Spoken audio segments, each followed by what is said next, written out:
بسم اللہ الرحمن الرحیم۔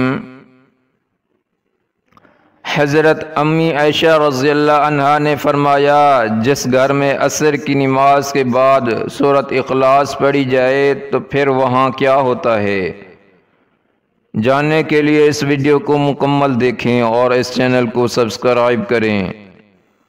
حدیث پاک کا مفہوم ہے کہ جمعے کے دن کو باقی دنوں پر ایسی فضیلت حاصل ہے جیسا کہ رمضان مبارک کو باقی دنوں پر۔ یہی وجہ ہے کہ جمعے کے دن سے بہت سے وظائف مسلک ہیں۔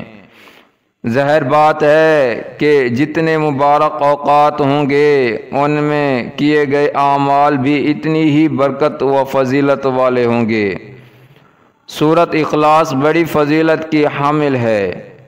اسے نبی کریم صلی اللہ علیہ وسلم نے ثلث القرآن یعنی ایک تہائی قرآن قرار دیا ہے، اور اسے رات کو سونے سے پہلے پڑھنے کی تاکید فرمائی ہے۔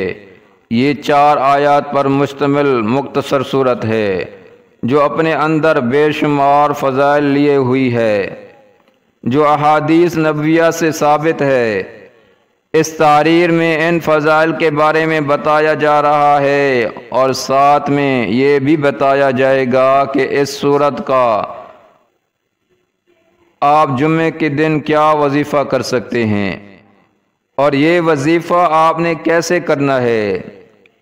ترمذی، حاکم وغیرہ کی روایت میں ہے کہ مشرکین مکہ نے رسول اللہ صلی اللہ علیہ وسلم سے اللہ تعالیٰ کا نسب پوچھا۔ ان کے جواب میں یہ سورت نازل ہوئی۔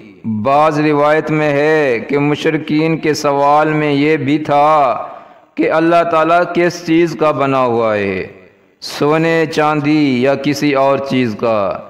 ان کے جواب میں یہ سورت نازل ہوئی۔ یاد رہے کہ احادیث کے اندر اس سورت کے بے شمار فضائل بتائے گئے ہیں۔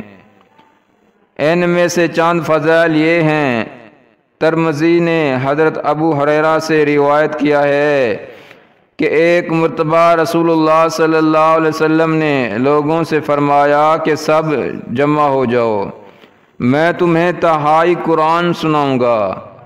جو جمع ہو سکتے تھے جمع ہو گئے، تو آپ تشریف لائے اور قل هو اللہ احد یعنی سورۃ اخلاص کی تلاوت فرمائی، اور ارشاد فرمایا کہ یہ سورت ایک تہائی قرآن کے برابر ہے۔ مسلم کی ایک دوسری روایت میں حضرت عائشہ رضی اللہ عنہا بیان کرتی ہیں کہ نبی ہر رات جب بستر پر تشریف لاتے تو قل هو اللہ احد اور قل اعوذ برب الفلق اور قل اعوذ برب الناس پڑھ کر اپنی دونوں ہتھیلیوں پر پھونک کر سر اور چہرے سے شروع کر کے اپنے جسم پر جہاں تک ہاتھ جاتا 3 بار پھرتے۔